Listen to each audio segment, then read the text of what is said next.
আসসালামু আলাইকুম। শুভেচ্ছা জানিয়ে শুরু করছি। তো আজকে আমি ম্যাঙ্গো ফ্লেভার একটা কেক বানাবো। প্রথমে ১.৫ কাপ ময়দা নিয়ে নিলাম, ১ টেবিল চামচ বেকিং পাউডার, ১ টেবিল চামচ কর্নফ্লাওয়ার আর ১ চিমটি লবণ দিয়ে শুকনো উপকরণগুলো ভালোভাবে চেলে নিচ্ছি। আমি অফ ক্যামেরায় ২-৩ বার চেলে নিয়েছি। এখন রুম টেম্পারেচারে থাকা ৪টা ডিম নিয়ে নিলাম, সাদা অংশ আলাদা করে নিচ্ছি। নেওয়ার পরে ১ কাপ চিনি দিয়ে দিচ্ছি। চিনিগুলি আমি একবারে দিব না, ৩-৪ বারে অ্যাড করব আর বিট করতে থাকবো সাদা অংশটা। আস্তে আস্তে দিব আর বিট করব।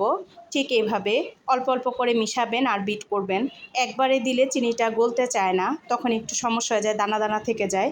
তো এইভাবে আস্তে আস্তে দিবেন আর বিট করতে থাকবেন যতক্ষণ আমার ডিমের ফোমটা ভালোভাবে স্টিফ না হয়। আমি এটাকে বিট করতে থাকবো। তো বিট করার এক পর্যায়ে যখন এভাবে আট লিখলে আটটার সাথে সাথে মিলিয়ে যাবে না, তখন এখানে আমি অল্প কিছুটা ম্যাঙ্গো ইমালশন দিলাম এবং অরেঞ্জ ফুড কালার দিয়ে দিলাম। তাতে করে একটা আমের যে একটা কালার, সেই কালারটা আসবে কেকে। তো এই যে আবার ভালো করে বিট করে নিচ্ছি। যখন বিট করা হয়ে গেছে তখন ডিমের কুসুম দিয়ে আবার বিট করে নিব।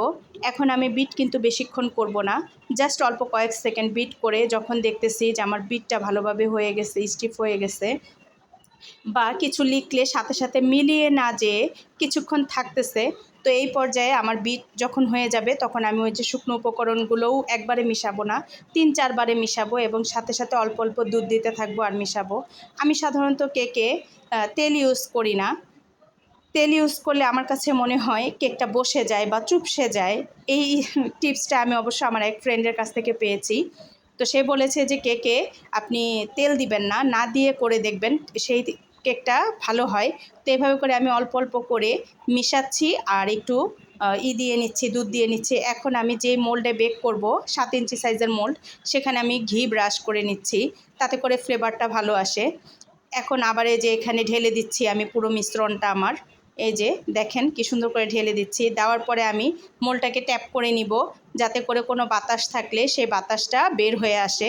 ট্যাপ করার পরে আমি ১৮০ ডিগ্রিতে ৪০ মিনিট বেক করেছি। এই যে আমার কেকটা দেখতেই পারতেছেন, এখন আমি ডিমোল্ড করতেছি, কিছুক্ষণ ঠান্ডা করে তারপরে কিন্তু ডিমোল্ড করতেছি। এই যে দেখেন আমি বেকিং পেপারটা উঠিয়ে দিচ্ছি। আমার কেকটা কিন্তু অনেক সুন্দর হয়েছে, সফট হয়েছে। এখন আমি 3টা স্লাইস করে কেটে নিব, যেহেতু এটাকে আমি ডেকোরেশন করব। এই যে কেটে আপনাদের দেখিয়ে দিচ্ছি কতটা সফট হয়েছে, এভাবে বটলেও কিন্তু কেকটা ভেঙে যাচ্ছে না। এই যে এখন আমি এখানে ক্রিম দিয়ে নিচ্ছি, ক্রিমটাকে আমি এখন বিট করব। তো আমি ১ কাপ পরিমাণ, ১ কাপের চেয়ে একটু বেশিই হবে, এখানে ক্রিম নিয়ে নিয়েছি। ক্রিমটাকে আমি বিটারের স্পিড হাই টু লো ফ্লেমে রেখে বিট করে নিচ্ছি। এই যে আস্তে আস্তে বিট করতে থাকবেন আর দেখবেন চারপাশ ঘুরিয়ে ঘুরিয়ে বিটটা করবেন সুন্দর করে। তো এভাবে করলে আশা করি আপনাদের ফোমটা এভাবে হবে। হ্যাঁ, এখন আমি ক্রিমে ম্যাঙ্গো ইমালশন দিয়ে দিলাম, তারপর একটু অরেঞ্জ ফুড কালার দিলাম, তাতে করে ক্রিমের কালারটা সুন্দর আসবে, ওই ম্যাঙ্গো ফ্লেভারের মতো একটা কালার আসবে। তো এটাকে আবার একটু কিছুক্ষণ বিট করে নিব। এই যে আমি বিট করতেছি, বিটারের স্পিড কিন্তু মিডিয়াম টু লো ফ্লেমে রেখে তারপরে আমি বিট করতেছি। এই যে সুন্দর করে আমার বিট করা কিন্তু অলরেডি হয়ে গেছে। এখন চারপাশেরগুলি মাঝখানে এনে আরেক কয়েক সেকেন্ড বিট করব, বেশিক্ষণ আর বিট করব না, ওভার বিট করলে কিন্তু ক্রিম ফেটে যাওয়ার একটা সম্ভাবনা থাকে। তো এভাবে করে আস্তে আস্তে বিট করে নিচ্ছি। এই যে দেখেন বিট করার কিন্তু আমার প্রায় কাছাকাছি শেষ। এখন আমি সেই ক্রিমটাকে দেখাবো আপনাদেরকে। আমি যদি বাটিটা উল্টায়ও দিতেছি, আমার ক্রিমটা কিন্তু আর পড়ে নাই। এই যে সুন্দর করে আমি পাইপিং ব্যাগে ক্রিমটাকে ঢেলে নিচ্ছি। এখন যেই বোর্ডে আমি কেকটাকে সেট করব, সেই বোর্ডে একটু ক্রিম লাগিয়ে আমি কেকটাকে দিয়ে দিলাম। দেওয়ার পরে এখানে আমি সুগার সিরাপ বলতে দুধ, চিনি আর অল্প একটু ম্যাঙ্গো পাল্প দিয়ে করে নিয়েছি ম্যাঙ্গো সিরাপ, সেই ম্যাঙ্গো সিরাপটা দিয়ে দিচ্ছি। দেওয়ার পরে সেখানে আমি যখন আমার ম্যাঙ্গো সিরাপ দেওয়া শেষ, আমি এখানে আবার ক্রিম দিয়ে দিচ্ছি। ক্রিমটা দিয়ে এই যে সুন্দর করে একটু পাইপিং ব্যাগে ভরে দিলে ক্রিমটা সব জায়গায় আপনার সমানভাবে থাকবে, কোথাও বেশি বা কম হয়ে যাবে না। এই যে আবার স্প্যাচুলা দিয়ে এটাকে সুন্দর করে সেট করে দিচ্ছি নাইফ দিয়ে, প্যালেট নাইফ দিয়ে। এরপরে আবার কি করলাম, আমি এখানে দিয়ে দিলাম হচ্ছে ম্যাঙ্গো পাল্প। অরিজিনাল যে ম্যাঙ্গোটা থাকে সেটাকে হাত দিয়ে চিপড়ে তারপরে আমি ছেঁকে নিয়েছি। এখন আরেকটা লেয়ার বসিয়ে দিব এর উপরে, আরেকটা লেয়ার বসিয়ে সেম প্রসেসিংয়ে আবার আমি এখানে ম্যাঙ্গো সিরাপটা দিয়ে দিব। এই যে আস্তে আস্তে সব জায়গাতেই ম্যাঙ্গো সিরাপটা দিচ্ছি। ম্যাঙ্গো সিরাপটা যখন দেওয়া হয়ে যাচ্ছে, তারপরে আমি আবার কি করব, সেই ক্রিম দিয়ে দিব এখানে। এই যে এভাবে করে পাইপিং ব্যাগে ভরে চারপাশে সুন্দর করে ক্রিমটা দিবেন, তাতে করে পাইপিং ব্যাগে ভরে যদি ক্রিমটা দেন সব জায়গাতেই সমানভাবে ক্রিমটা পড়বে। এই যে এখন আবার প্যালেট নাইফ দিয়ে আমি ক্রিমটাকে স্প্রেড করে দিচ্ছি। এই যে সুন্দর করে স্প্রেড করা হয়ে গেলে আমি থার্ড লেয়ারটা বসিয়ে দিব এর উপরে। তার মাঝখানে আমি আবার এখানে ম্যাঙ্গো পাল্প অ্যাড করব। ম্যাঙ্গো পাল্পটা চতুর্পাশে ছড়িয়ে দিব। দেওয়ার পরে আমি কিন্তু আমার থার্ড লেয়ারটা এখানে বসিয়ে দিচ্ছি। থার্ড লেয়ারটা সবসময় চেষ্টা করবেন যে নিচের লেয়ারটা দেওয়ার, কারণ নিচের লেয়ারটা সবসময় সমান হয়, ওইটা দিলে আপনার কেকটা একদম সমান থাকবে। এরপরে আমি সুগার সিরাপ দিয়ে দিচ্ছি, ম্যাঙ্গো সিরাপ যেটাকে বলছি আমি, সেই ম্যাঙ্গো সিরাপটা দিয়ে দিলাম। দেওয়ার পরে এখানে আমি আবার একটু ওই যে অল্প কিছুটা আমার ম্যাঙ্গো পাল্প ছিল, সেই ম্যাঙ্গো পাল্পটা দিয়ে দিলাম, কারণ এটা যেহেতু উপরের পোর্শন, তো উপরের পোর্শনে আগেই যদি আমি ক্রিমটা দিয়ে দিই আমি ম্যাঙ্গো সিরাপটা দিতে পারবো না। তো এই জন্য আগে ম্যাঙ্গো সিরাপটা দেওয়ার পরে, ম্যাঙ্গো পাল্পটা দেওয়ার পরে আমি আপনার ক্রিম দিয়ে দিচ্ছি। এই যে ক্রিম দেওয়া হয়ে গেলে এখন আমি ক্রাম কোট করার জন্য অল্প করে ক্রিম দিয়ে কেকটাকে একটু আগে ক্রাম কোট করে নিব। ক্রাম কোট করা হলে আপনার যে কেকের যে গুঁড়া গুঁড়া যেই জিনিসটা থাকে, এই জিনিসটা যখন আপনি ফাইনাল ফিনিশিং দিবেন তখন আর সেটা উপরে চলে আসবে না, সেটা সেট হয়ে থাকবে। আর উপরের ক্রিমটা একদম প্লেন হবে বা সুন্দর একটা ফিনিশিং আসবে। এই যে আস্তে আস্তে করে এভাবে করে আমি এটাকে ফিনিশিং দিচ্ছি বা ক্রাম কোট করছি।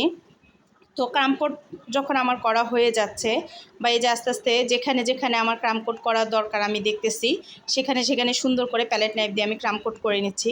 ক্রাম কোট করে আমি কিন্তু ফ্রিজে সেট করছি। এটাকে সেট করার পরে এখন আমি ফাইনাল ফিনিশিংয়ে চলে আসছি। তো এখানে আমি ক্রিম দিয়ে দিয়ে এটাকে ফিনিশিং দিচ্ছি। এই যে দেখেন, ফিনিশিং দেওয়াটা কিন্তু অনেক ধৈর্যের একটা ব্যাপার। তো এখানে একটু তাড়াহুড়া করবেন না, আস্তে আস্তে চেষ্টা করবেন ফিনিশিংটা আনার। এই যে এখানে আমি সুন্দর করে আবার ক্রিম দিয়ে দিচ্ছি, দিয়ে এই যে আমি এখানে আস্তে আস্তে করে এটাকে ফিনিশিং আনতেছি। দেখেন, এই যে প্যালেট নাইফ দিয়ে আমি সুন্দর করে আস্তে আস্তে আস্তে আস্তে স্প্রেড করতেছি এবং এটাকে ফিনিশিং দিচ্ছি। তো ফিনিশিংয়ের এক পর্যায়ে যখন দেখব যে আমার কেকটা মোটামুটি একটা ফিনিশিং চলে আসছে, এই যে দেখেন সাইডে সাইডে আবার একটু ফাঁকা ফাঁকা দেখা যাচ্ছিল, তো এখানেও আমি ক্রিম দিয়ে দিয়ে ওইটাকে সেট করতেছি। তো এই যে দেখেন, আস্তে আস্তে করতে হবে, অনেক সময়ের দরকার, অনেক ধৈর্যের দরকার। আসলে কেক বানানো মুখের কথা না, অনেক কষ্ট, অনেক পরিশ্রম হয় এটা করতে। তো এই যে আমি আস্তে আস্তে এটাকে ফিনিশিং দিচ্ছি। তো ফিনিশিং দেওয়ার এক পর্যায়ে যখন আমার ফিনিশিং হয়ে যাবে তখন আমি কেকটাকে আবার ফ্রিজে সেট হতে দিব। আর এখানে আমি চকলেট গানাশ দিয়ে দিচ্ছি। এখানে আমি দিয়েছি হোয়াইট চকলেট, একটু ক্রিম, আর অরেঞ্জ ফুড কালারটা দিয়ে আমি একটা চকলেট গানাশ তৈরি করে নিয়েছি। সেই গানাশটা দিয়ে আমি একটু ডিজাইন করে দিচ্ছি উপরে। এই যে দেখতেই পারতেছেন কীভাবে সাইড দিয়ে ডিজাইন করে আবার উপরে একটু ডিজাইন করে দিলাম। ডিজাইন করার পরে আমি এখন চলে যাব কিছুটা ডেকোরেশন করতে। এই যে আমার নিয়ে আসলাম, দেখেন আমি রোজ নজেল দিয়ে একটু রোজ অ্যাড করে দিব এখানে। তো আমি পুরাটাতে রোজ করব না, আমি এক সাইডে কয়েকটা রোজ দিয়ে এই যে রোজগুলি দিয়ে দিচ্ছি। আর কিছুটা ক্রিম বেঁচে গিয়েছিল, তো ওই ক্রিমটা কি করব, ক্রিমটা আবার নিচে একটা লেয়ার করে দিয়েছি। আর অল্প কিছু ক্রিমে আমি সবুজ কালার অ্যাড করেছি। সেই সবুজ কালার দিয়ে আমি আবার কয়েকটা পাতা অ্যাড করে সুগার বল দিয়ে দিলাম। এই যে দেখেন আমার কেকটা কিন্তু তৈরি হয়ে গেছে। কত সুন্দর লাগতেছে না? দেখতেও কিন্তু আই সুদিং লাগছে, ভালো লাগছে। এই যে আমি এখন কেটে দেখাই দিচ্ছি। এই যে দেখেন, এই যে 3টা লেয়ারের কেক হয়ে গেল। কেকটা খেতেও কিন্তু অনেক মজা হয়েছিল।